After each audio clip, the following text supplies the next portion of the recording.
کیا ہم اس دنیا میں جنت اور دوزخ کا نظارہ کر سکتے ہیں؟ یہی جنت ہے جو حاصل ہو سکون خاطر، اور دوزخ یہی دنیا ہے جو آباد نہیں۔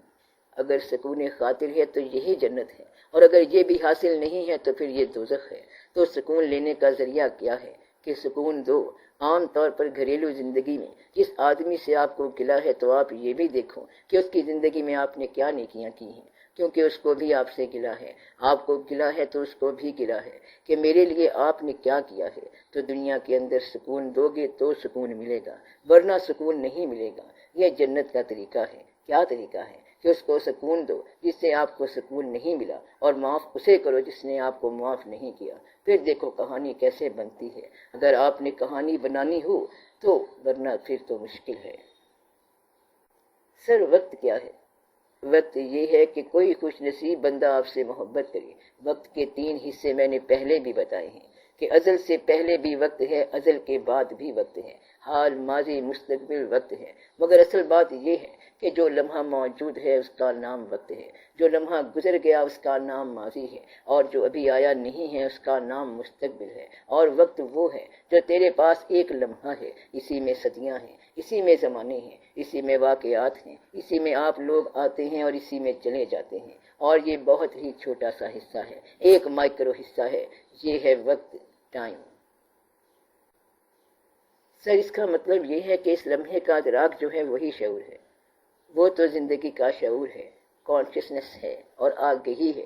تو مطلب یہ ہے کہ یہ لمحہ جو ہے یہی ازل ہے، یہی ابد ہے۔ یہ ایک لمحہ ہمارے فکر و عمل کی حد ہے، تو یہ ایک لمحہ تمہارے فکر و عمل کی حد ہے، بس یہی حد ہے۔ اسی سے صدیاں بنتی ہیں اور اسی سے زمانے بنتے ہیں۔ پھر لوگوں نے اس لیے یہ کہا کہ وقت میں ہوں۔ وقت کو سمجھنا ضروری ہے۔ ایک شعر ہے کہ وقت کی آواز پر چلنا بجا، وقت کو آواز دینا ہے کمال۔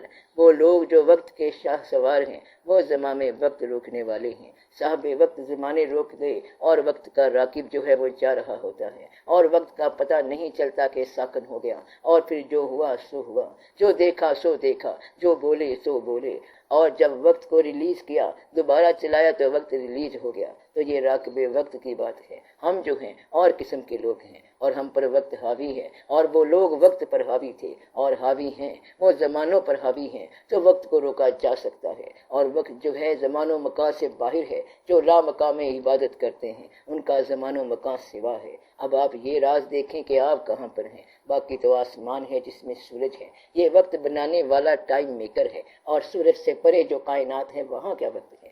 اور آپ جانتے ہو کہ بے شمار کائناتیں ہیں جہاں سورج نہیں ہے۔ جب سورج ہے نہیں تو وہ نکلے گا کیا، اور وہاں وقت کیا ہوگا؟ وہ ہے، اور یہی مالک کا حکم ہے۔ تو جو مالک کا حکم ہے وہ چل رہا ہے، اور مخلوق کا خالق کے ساتھ رابطہ یہ ہے۔ توجہ کے بارے میں کچھ ارشاد فرمائیں۔ وہ ایک شعر ہے کہ وہ خود لیے بیٹھے تھے آغوش توجہ میں، بے ہوش ہی اچھا تھا ناحق مجھے ہوش آیا۔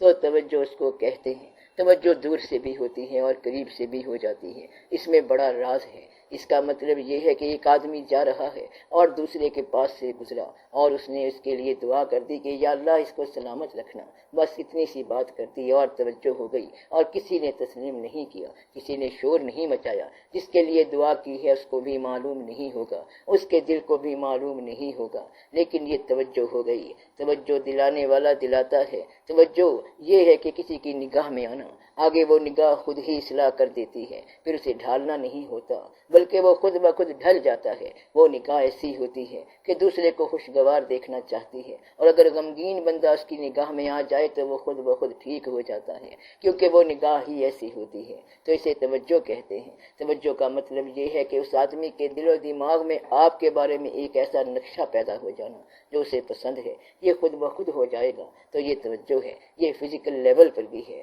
مینٹل لیول پر بھی ہے، اسپریچول لیول، روحانی سطح پر بھی ہے۔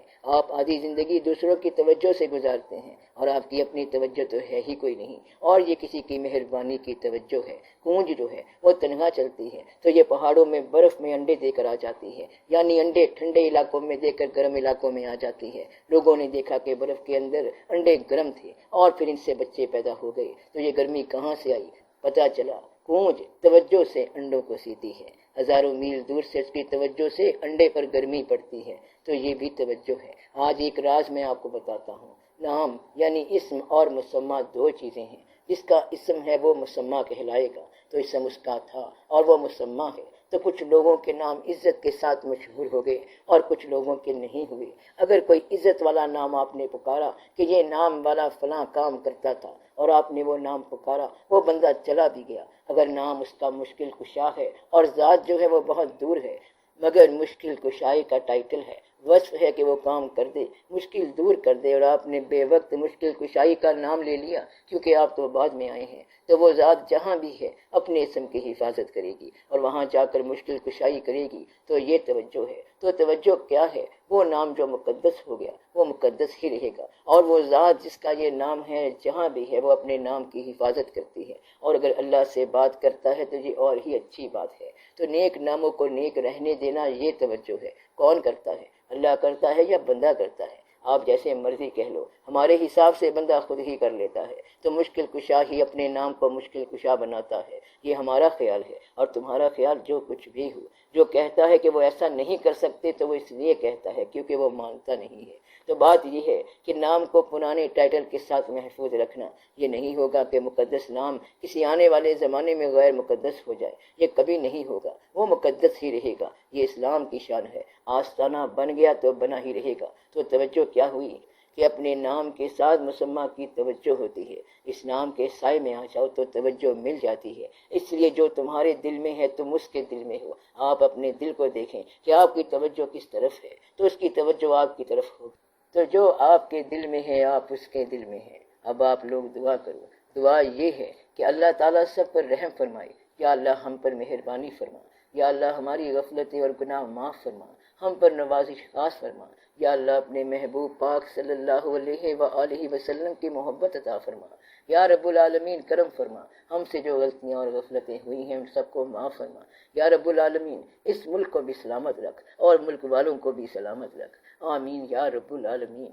صلی اللہ تعالی علی خیر خلقہ و نور عرشہ افضل الانبیاء والمرسلین حبیبنا و شفیعنا سیدنا و مولانا محمد و آلہ و اصحابہ اجمعین برحمتک یا ارحم الراحمین۔